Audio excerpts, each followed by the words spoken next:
23 anyos nga lalaki patay sa pagpamusil. Presyo sa LPG miusbaw karon adlaw.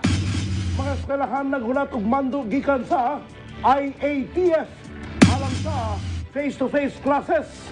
Local pension alang sa mga senior citizen sa siyudad sa Jansan posibleng mahatag sa third quarter karong tuiga. Ito ka drug personality sikop sa bypass operation. 136,000 nga kantidad sa Shabu na recover. Ang partidong AIM nakikimamat sa mga residente sa Barangay Kalumpang, Damgo, ilang gipaambit sa mga katauhan.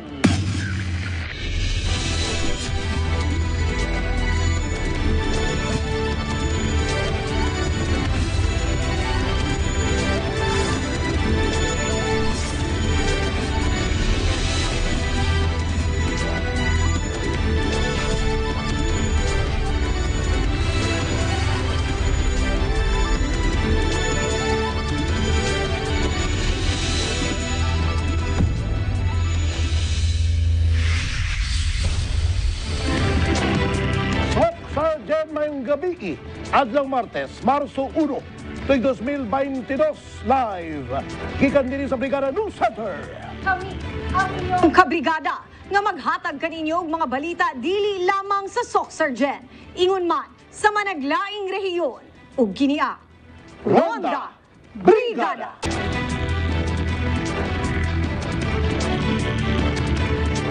Laing pagpamusil patay na itabo sa Barangay Fatima ning siyudad kagahapong adlaw. Ang ilang pamilya sa biktima nasubo sa kamatayon sa 23 anyos nga lalaki. Alang sa dugang detalye, ibrigada mo Hana Perez.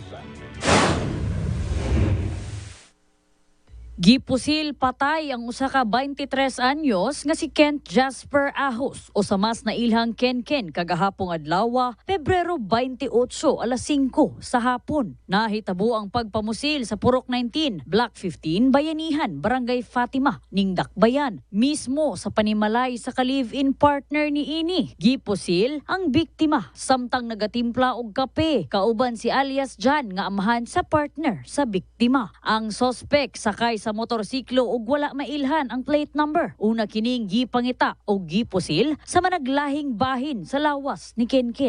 Karon di paspasan inyo way undang, buko way undang. To balik na makapwede mo lingi siya. No na ko lingi ko siya. Lingi na ko ana sig piat ba kusil. So diha ako nilingi pag undang na sa buko. Orot ko sa gambala. Buko so sa lakaw dito. Base sa impormasyon gikan sa kapulisan, mukabat sa 5 kabala ang ilang na-recover nga gigamit sa pagpamusil kang Ken. Gisulayan og kuha sa Brigada News Team ang pahayag sa investigador sa panghitabo apan wala kini sa dihang midangop sa police station. Sa pakighinabi sa barangay kapitan sa Fatima nga si Renante Kurit, gibutsyag niini nga nalambigit sa dili maayong binuhatan si Ken. Murag grabe kay murag dili lang kaisa gitira. Nahibalaan na to base sa statement sa igsuon ug mong parente. Nga nay involvement sa murag dili maayo nga kuan. Gihimo to si kuan. Ken pero ang tin ka pangalan is Jasper Ahos. Murag mo to ihang. So kung unsa pagi mga lalom didto, wala pa kay na butyag sa atong investigador. So posible bugat-bugat kay ning sangko man gid sa kuan pamusil. Nya patay o. Dugang paniya. Sa ang malinaw dito, murag doon ay gimension itong nagpusil, bago niya gipusil. Sa istorya. Murag base sa pamilya, kato nakadungog. Nga doon ay gimension nga, dili mao nga kuan. Anang murag, dili bitaw makalipay nga ginahimo. Katong na-mention, bago siya gipusil, isa na to sa bugat nga anggulo, nga ginatanaw. Siguro, wata kabalo, kung hantod karon na siya involvement, dili lang Dres Fatima, basin sa uban pa nga lugar. Nya may mga grupo-grupo. Murag inana lang siguro posible na itong mano kay kung dili man gid moadto sa shooting kanang pamatay pag dili gid bugat ang imuhang imong involvement sa krimen. Ang ginikanan ni Ken parehong anaa sa gawas sa nasod mao nga sulod sa 8 ka tuig kauban ang partner sa poder na ni alias Jan kauban ang tibuok pamilya. Sila nagpuyok.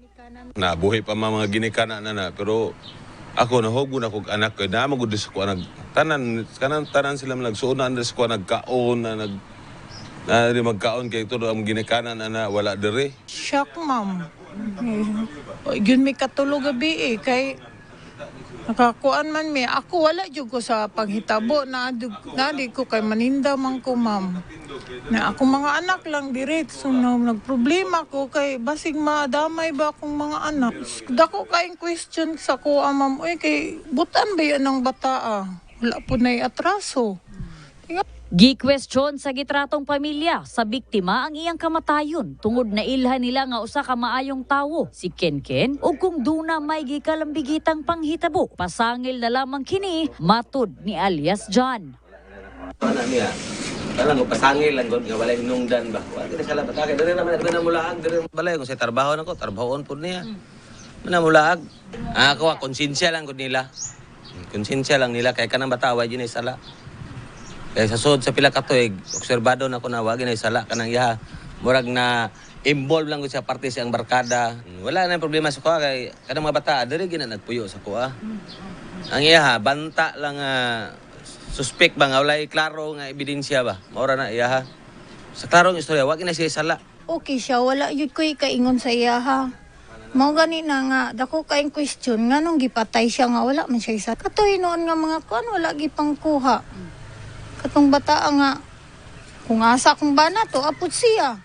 Gikasubo karon sa pamilya ang kamatayon ni Kenken tungod bata pa kini ug daghan pagpangandoy sa kinabuhi. Ang naay makadungog, nakatanaw, hostisya lang gid among gipangayo mamoy. Kaya di na mo madawat. Maghulat lang pud mi ma'am sa decision sa kuan sa lalaki ma'am kay di pud mi makadesisyon og dali. Okay, naman siya ginikanan tapos isa pa live-in partner lang man sila ma'am, di man sila kasado. So maghulat lang mi sa ginikanan niya ma'am nga moabot. Pasangil ba nga way hinungdan ba way saktong impormasyon ba. Dapat og sakto. Intel na daan, wala investigasyon ba kung sa katinood ana ba. Nagpahimangno sab ang kapitan sa barangay ngadto sa mga batan-on aron malikayan ang susamang insidente. Laod ang mutugis na to mas maayo kay matagaan tagpatas nga pagdungog. Pero kung maabot na sa worst nga sitwasyon nga ang mga tao nga ato ang na argabyado kanang lahi bitaw panghuna-huna. Mo patay gyud nya kanang dili bitaw na mo respeto kung unsay kanang rule of law. So akong pahamangno lang gyud nga mas maayo gyud to nga manginabuhi tas kalibutan nga patas o wala tay matapakan nga tao. Kasi mura gyud ang ato ang pwede ipagmalaki, umor po na atong pwede paghinambog pagabot sa panahon.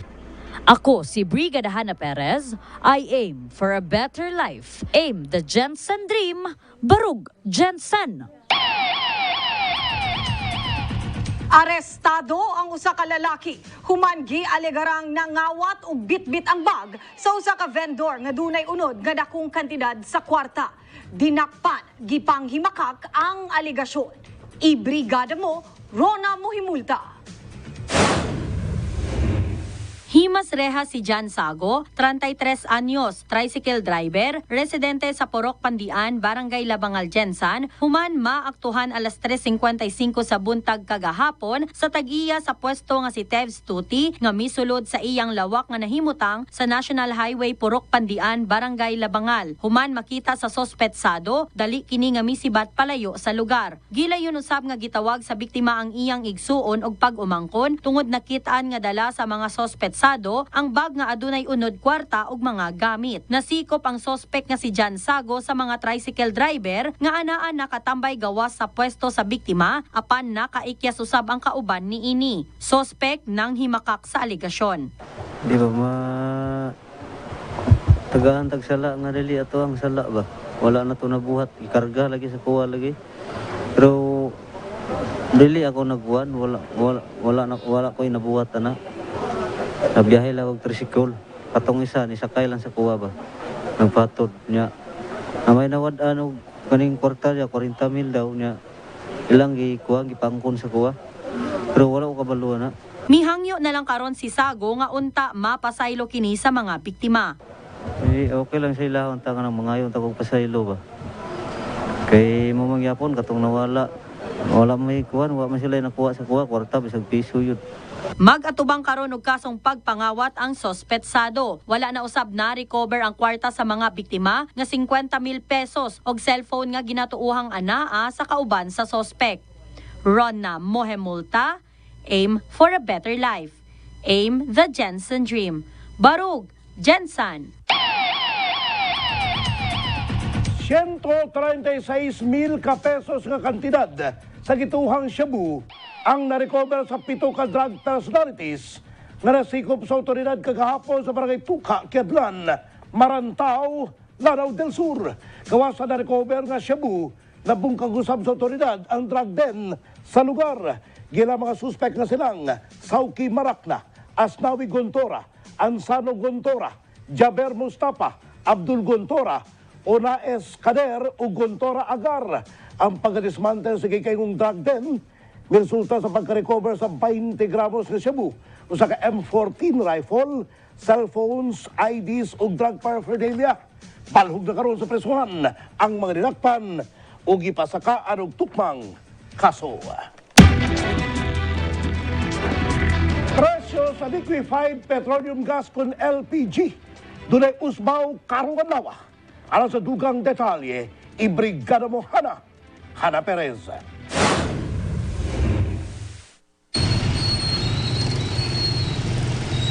Human ang pila kahigayon nga miusbaw ang presyo sa lana. Miusbaw na sab karong adlaw ang presyo sa liquefied petroleum gas kon LPG. Mukabat sa 7.95 pesos matag kilo ang pag-usbaw niini.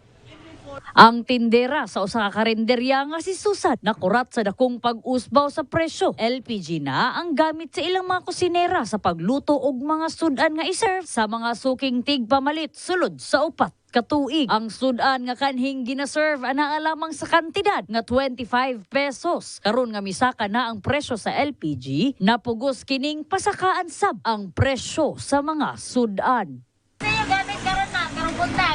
Kuan ma'am, gasol gyapon. Tag 30 naman gani among serve ma'am, dati kay 25. Karon tag 30 na gid kay di makaya sa presyo sa karne. Kapon sa LPG pod.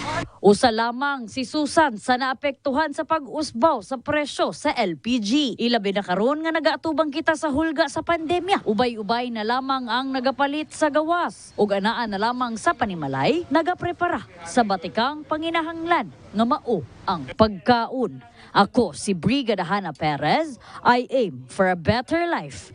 Aim the Jensen Dream. Barug Jensen.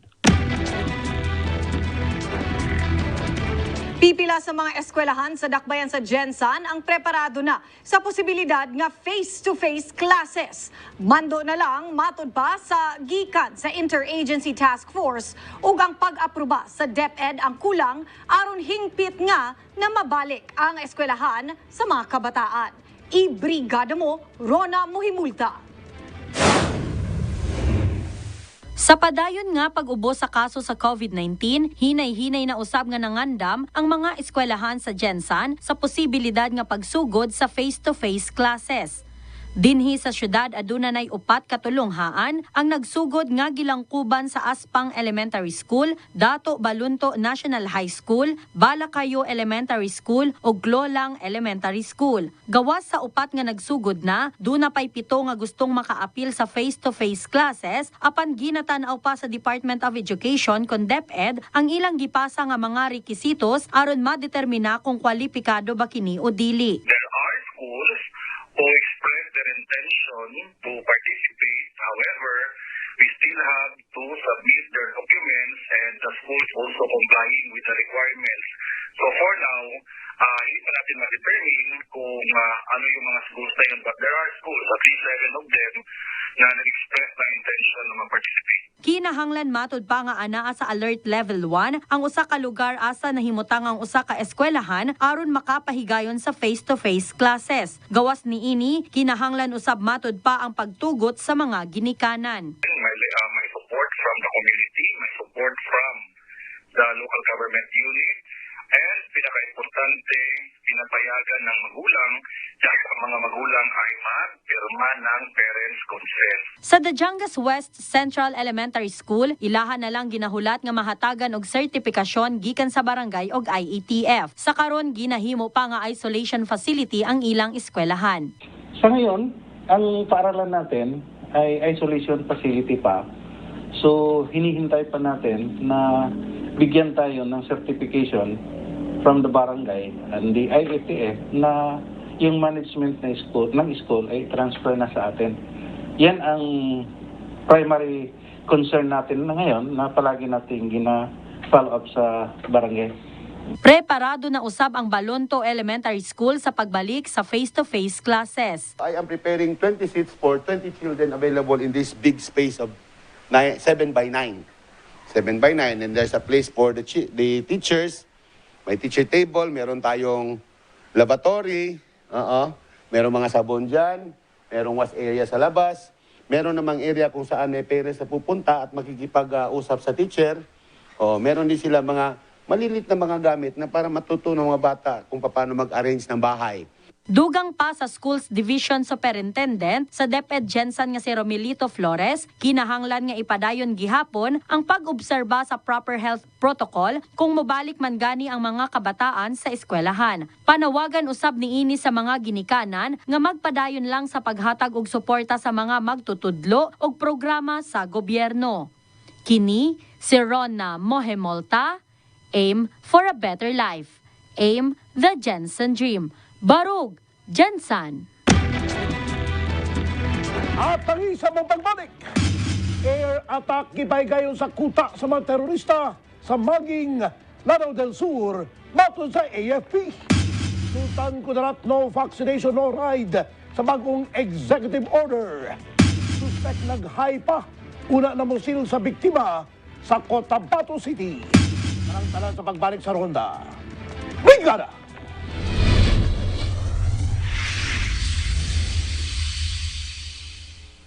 Simple matod pa nga marilis ang local pension sa mga senior citizens sa Dakbayan karong third quarter sa tuig 2022. Mga katigulangan, nagdahom sa maong tabang nga matod pa dugang pampalit sa ilang mga kinanglanon. Ibrigada mo Rona Muhimuta. Ana-ana sa final stage sa implementing rules and regulations, ang matod pa 500 pesos nga madawat matagbulan sa kapin 6,000 ka mga senior citizen nga anaa sa waiting list sa Dakbayan. Ang local pension usa ka programa alang sa mga senior citizen nga wala na apil kun wala nakadawat sa National Social Pension nga 500 pesos matagbulan gikan sa gobyerno. Ang maong pension dunay pondo nga 24 milyones ka pesos. Yung mga 6,000 na yun, talagang ikikita natin this year. Yung local pension, taruin natin. Kasi may pension tayo, yung existing, yung national pension.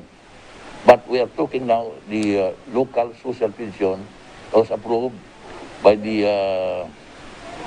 city ordinance ng Sangguniang Panglungsod last year. Sa pakighinabi kang Nanay Melody, dihang giubanan ang iyang bana sa pagproseso sa mga gikinahanglan nga rekisito sa pagkuha sa birthday gift ni ini, 8 katuig na nga senior citizen ang iyahang bana, apan kausa lang kini nakadawat sa iyahang pensyon. Sa pensyon, wala pa mi kabalo kung kano saan maghatag karong bula, kung karong tuiga. Kay sa uban manggod nga mga municipality, katulos sa isa katuig silang dawat o kaupat gani. Naman gud mi silingan sa mga nga muli lang dito kung mo-claim siyang pagka-senior, mamuna makabalo ko. Kain ko ang Gensan ba, bitin kaayo, ano kung sa man yung isa, gapon ni sila ang panghatag sa gobyerno. Wala usab na dawat nga pension si Nanay Francisca Publico, 79 anyos, nga miyembro sa senior citizen gikan pa sa tuig 2016. Dako matod paunta ang mahatag ni ini nga tabang sa ilaha, labi na nga wala kini laing pension nga ginadawat. Wala gyud bisag piso. Pila nakakatuig nga miyembro ani nay? 19 Miyembro diri. sa diri kung 2016 Piso sa pension. wala bisag piso, wala gyud koy nakdawat. Ingon daw nila nay. Wala pa man daw. Dili sama sa uban, walay nahimong problema si Nanay Maria nga matud pa permanente kini nga makadawat sa iyahang pensyon. Dako matud pa kini nga tabang tungod makadugang kini pampalit sa iyahang tambal o gatas. Palit ng ng kailangan mga gatas, yang maintenance, gamot para sa sarili ko. Tubag ni Celso Mendoza nga ang uban dili kwalipikado tungod matud pa adunay laing pensyon nga ginadawat. Ang pensyon matud pa alang sa mga indigent senior citizen nga mao ang dakong nagkinahanglan sa tabang nga gikan sa gobyerno. Yung isang senior citizen na wala naman siyang pensyon, wala naman siyang tinatanggap na pensyon sa SSSD, kung ano pang mga agency ng gobyerno o pribadong kompanya. Pero yung bahay ng senior citizen malaki, nakatira siya sa kanyang mga anak na mayaman. Pag-validate yan, ma'am, ng DSWD, automatic disqualified yan. Kasi the purpose of this social pension is intended for the indigent senior citizen. Sa karon, posible matud pa nga mahatag ang local social pension sa mga senior citizens sa third quarter karong tuiga. Ronna Mohemolta, Aim for a Better Life. Aim the Jensen Dream. Barug, Jensen.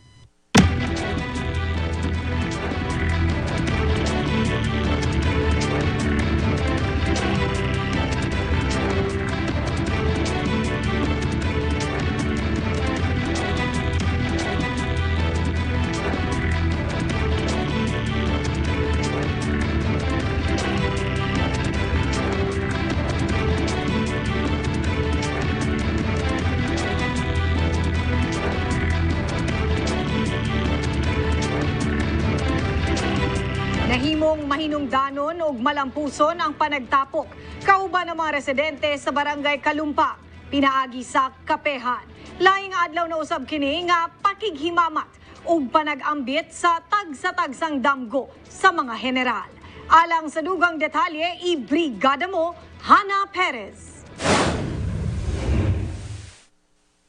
Mahatagan og hamugaway nga kaugmaon ang mga anak. Mao kini ang damgo sa usa ka amahan sa 7 ka anak nga si Tatay Eddie Gadjano. Siya na ang mitindog nga amahan ug inahan sa mga anak sa dihang mitaliwan ang asawa niini.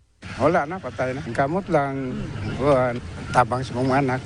Mao nga sa gipahigayong kapihan kaganinang buntag kauban ang Partidong Achievement with Integrity Movement kun aim wala pa kiyasa ni Tatay Eddie nga motambong ug mahimamat ang mga anaa sa aktibidad tungod sama kanila mayoral candidate Elmer V. Catulpos. Duna matud pa siya damgo alang sa pamilya niini nga buot kabuton. Doktor ka na barangay, magkonsulta din na kada adlaw. Tapos libre. Yo, okay na? Kana to. Dalawa, atong hospital. Kapuhon na ito atong hospital. Government hospital ba? Para pag na-hospital ta, dili ta mag-isip kung asa ta magpa-hospital. Except dito sa atong government hospital. Diba? Iti, alas 5 po ko doon. Ngari ko dire, arumina gito sa gigwa. Dako magayag. Yung unahuna, ang iyang mga daong kong matuman na, salamat kayo. Si Nanay Rosalina nga alas 4 pa naana sa court aron motambong sa kapihan. Malipayon nga gipaambit ang damgo alang sa mga apo. Wala matud pa kini laing mahimo kung dili suportaran ang mga apo sa pang-adlaw-adlaw pinaagi sa pag-alima kanila. Gibitan sa panganak, paingon sa pag-graduate nila. Duha ka buok makahuman sila para maore ako ikatabang kanila. Gawas sa damgo alang sa pamilya, si Ludivina nang hinaot nga mahuman ang dugay ng gisugdan nga chapel tapad sa basketball court. Gusto na ko mahuman ang simbahan na mo. Kasi siyete na may katuig diri. Kanang kulang man gud mi sa budget. Gamutan na mo pero di kaigo. Akong pangandoy nga mahuman na gid unta na. Nahimong malampuson ang kapihan kauban ang partidong AIM. Ang pipila ka mga councilor candidates nagpadula og nanghatag og papremyo. Hinungdan nga nahimong bibo ang pagpanagdapok. Kapihan, enjoy. Sa oras ni mama, ma'am? Alas 4. Unta nga ang ilang gipanaad matuman. Po ang akong damgo nga akong mga apo makahuman sa eskwela. Nya ang ilang anak po maalagaan nilang maayo. Ariya sa ilang gialagaan na mo nga nakahuman sila sa eskwela. Mura. Akong damgo nga kawan saan nga mausap yun. Daghan na kayo ang mga kuwan sa mga opisyal nga wala yung tarong nga pamagi. Wala magserbisyo bito. Ako si Brigada Hana Perez. I aim for a better life. Aim the Jensen Dream. Barug Jensen. Ikumpirma sa Armed Forces of the Philippines kung AFP na nagpaygayon sila og military operation kaganang buntag lakip ang close air support batok sa batod pa ISIS-inspired terrorist group sa Lanao del Sur. Sigun kang AFP spokesman Colonel Ramon Zagala, nagsanib pwersa ang 103rd Brigade sa Philippine Army ug ang Philippine National Police sa gipahikayon nga operasyon sa suok nga lugar sa Maging. Sa impormasyon gikan kang Zagala, padayon pa hangtod karon bakbakanay sa mga tropa sa gobyerno batok sa mga teroristang grupo. Gibutyag usab sa Army official ang kaminungdanon sa operasyon tunga-tunga sa mga report nga dunay pipila ka residente ang naalarma tungod sa air support gikan sa mga tropa sa gobyerno. Gipasabot usab ni Zagala nga kinanglan kining himuon aron hingpit nga mamahimong gawas nun ang Lanao del Sur gikan sa kamot sa mga terorista.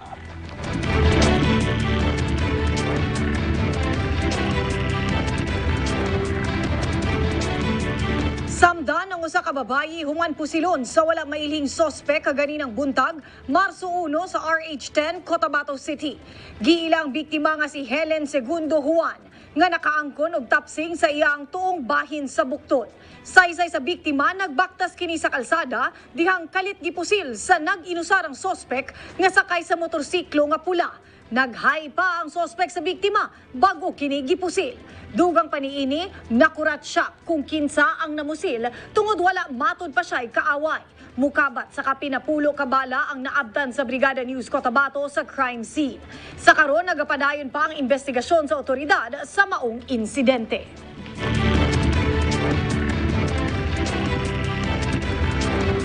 Upat ka miyembro sa NPA nga misunog sa duha ka truck sa Butuan City gipasakana og kasong arson. Dugang detalye ano sa report si Raymond Octubre. Higpit ng ipasakahan og kasong arson sa Butuan City Police Station 4, pinaagi sa regular filing ang upat ka mga suspetsado sa pagsunog sa duha ka truck nga dunay karga nga lubi sa managlahing barangay ni Dakbayan sa Butuan. Sumala pa ni Police Major Dorothy Tumulak, ang spokesperson sa Police Regional Office 13, nga ang mga suspek gitago sa alias nga Warren, Budon, Renzo ug Dario ang tinuod nilang pangalan. Positibo matud pa nga gitumbok ang ilahanan sa mga suspek, pinaagi sa pagtinabangay sa mga biktima o mga witness. Miyembro matud pa ang mga suspek sa sandatahang unit pampropaganda kon SYP Kingdom 21C o sub-region sa Sentro de Gravidad sa Western Guerrilla Front 21. Madumdumang netong Enero 31 ning tuiga diyang giatangan o gisunog sa mga suspetsado ang usa ka truck sa Purok 5A Apartagulahi, Barangay Antungalon ning siyudad sa Butuan. Lain truck ta usab ang gisunog sa mga suspek netong Pebrero ning tuiga sa Purok 7, Barangay Taligaman ning siyudad. Pagpangikil ang gilantaw nga hinungdan sa maong pagsunog. Gihulatan na lang sa kasamtangan nga magawas ang arrest warrant batok sa mga suspetsado. Diin ikasanadayon ang pagdakop kanila. Raymond Octubre, Brigada News. Mukabat lamang sa kapin 1,200 ka driver ang nag-apply aron makakuha og prangkisa sa City Franchising Office sa Coronadal City gikan sa 3,174 nga slots nga gihatag alang kanila. Dugang detalye i-brigada mo, Mike Kumilang. Yara lamang sa 1,200 ang mga nag-apply sa 3,124 nga slots nga ginbuksan sang City Franchising Office sang Coronadal sa ginpatigayon nga 5 days application para sa mga luyag magkuha sang prangkisa sang tricycle. Inang ginkonfirmar ni Karen Pacardo, City Franchising Officer sa interview sang 95.7 Brigada News of FM Coronadal. Suno kay Pacardo, sa nasambit nga numero 814 ang mga nakapasar, samtang 386 naman ang wala pa bangod sa kakulangan sang mga dokumento kung sa diin magabalik pa ang mga ini para sa pila ka mga rekisitos. Ginpahayag sini nga dapat kumpleto ang mga papeles o kung dokumento nga gina-require agud hindi na madilatar sa aplikasyon. Ginpatahag ni Pacardo nga mayara pa sa mga franchise hearing nga igapatigayon kag didto mahibaluan kung nakapasar kag kwalipikado ang isa ka aplikante o kung hindi. Samtang wala pa sang deadline sa kung tubtubsan o na lamang ang pagbaton nila sang aplikasyon. 3,174 po yung slots natin na binigay for 5 days. Pero 1,200 lang po ang nag-apply. Sa assessment po namin, 814 lang po yung pass. Then the rest po na 386 is incomplete, tsaka may mga problem pa. So, babalik pa ito. Ito more or less yung 386 for the next po. So, isi-set namin since hindi na siya naubos. Mike Kumilang, Bri Brigada News. Ginikanan sa mga estudyante sa Kidapawan City, dakwang pasalamat ng musalmot na ang ilang mga estudyante sa face-to-face classes. Alang sa dugang detalye, ibrigada mo Jameson Mercado. Nagmalampuso ng unang adlaw sa limited face-to-face classes sa Kidapawan City karong adlaw Marso 1.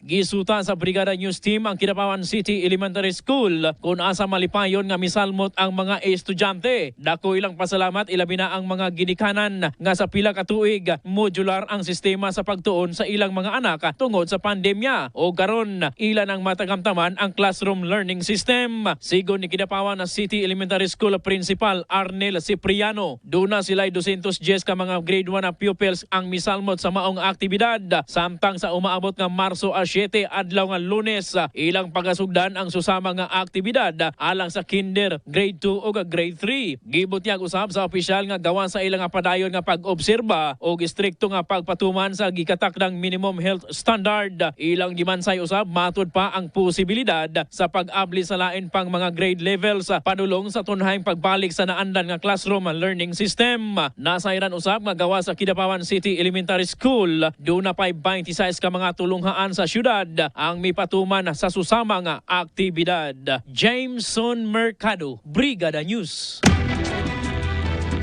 Nangandam ang University of the Southeastern Philippines, Davao City Campus alang sa pag-abri sa School of Medicine alang sa limited face-to-face classes. Kabaluan, ngauna nang milusan ng Tagum City Health Office o inspeksyon sa mga pasilidad sa USEP. Aron masuta kung sa pamangkinang larong ekipo ay pamasugdan ang F2F classes. Gipangunahan ang inspeksyon nila CCTF Sanitation Team Leader Dr. Roy Albano, City Isolation Facility Chief Dr. Susan Gantuangco, Sanitation Inspector Dr. Mr.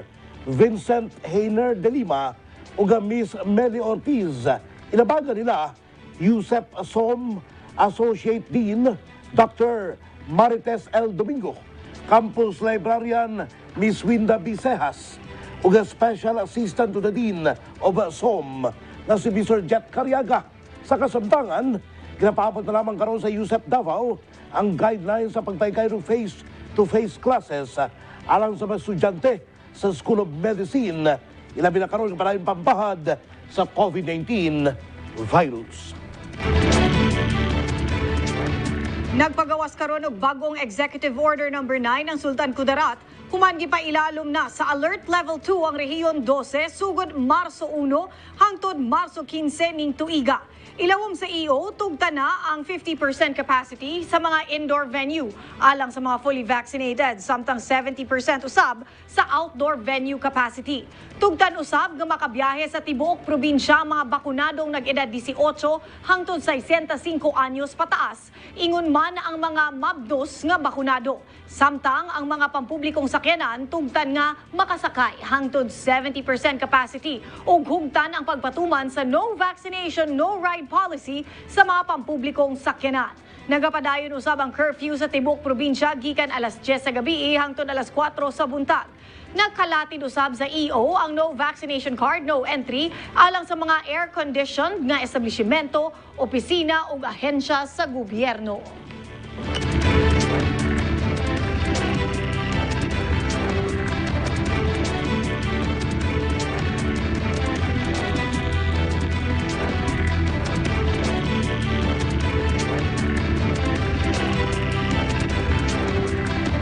Atangi sa among pagbalik. Presyo sa LPG mitaas og halos 8 pesos matag kilo. Work from home setup dili na irekomenda sa DTI sa mga lugar nga gipailawom sa Alert Level 1. Russian nuclear forces gibutang na sa high alert. Kanang-tanan sa pagbalik sa Ronda Brigada.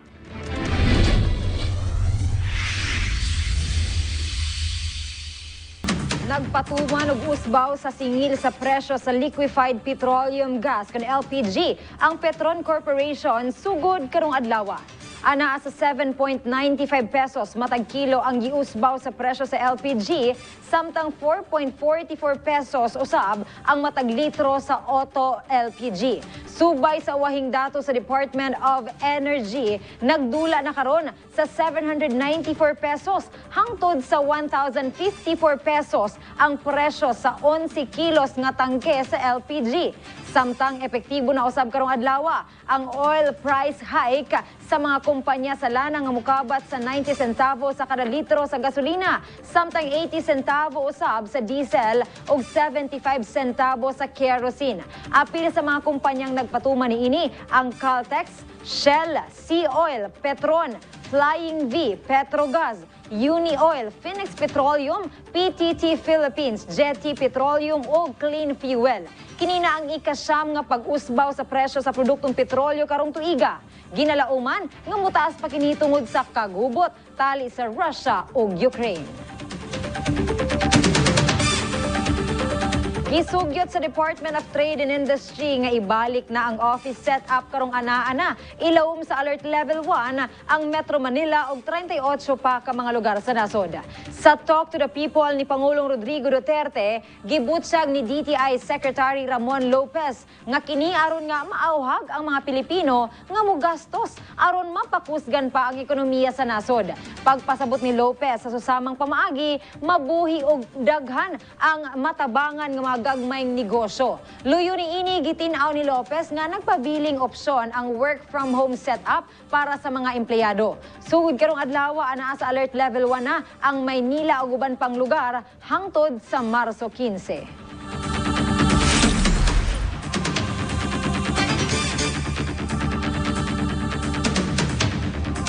Nakatakdang moabot sa nasod karong adlaw ang 13 ka Pilipino nga una nang gihikling gikan sa Ukraine human sa pagsakop sa Russia.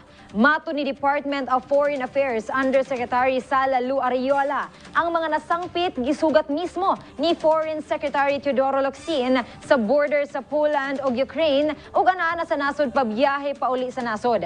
Samtang maaduna pay 26 pa ka mga Pilipino gikan sa Moldova, Romania, Hungary ug tripulanteng sakay sa MVS Breeze ang naghuwat og repatriation.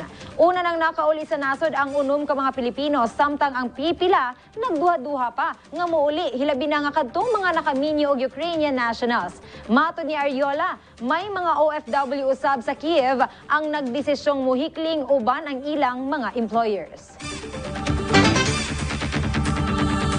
Gimando karon ni Russian President Vladimir Putin nga ibutang na sa high alert ang ilahang nuclear forces sa nagpadayon nga pakigbisog niini sa nasod Ukraine kinihuman nga naglisod ang Russian forces nga sudlon ang nahisgotang nasod. Samtang hugtanong gikondena sa nasod Amerika ug North Atlantic Treaty Organization kun NATO ang aksyon sa Russia kung nasa ilaha kini nga gikonsidera isip aggressive, irresponsible and unacceptable nga posible mamahimong bahad sa tibuok kalibutan. Bisan pa man niini gibarugan ni Ukrainian President Volodymyr Zelensky nga dili kini mohawa sa nasod luyo pa man sa tanyag sa Amerika nga kuhaon kini paggawas sa Ukraine. Gianunsyo man usab sa nasod Canada nga magpadala kini og mga military protective equipment sa nasod Ukraine apan gipaklarong wala nalakip sa ilahang plano ang pagpadala og mga sundalo sa nahisgotang nasod. Tungod sa palayong bangi sa duha ka mga nasod, gikatakdang magpulong ang UN Security Council aron hisgutan ang pagabuhatong humanitarian crisis sa nasod Ukraine.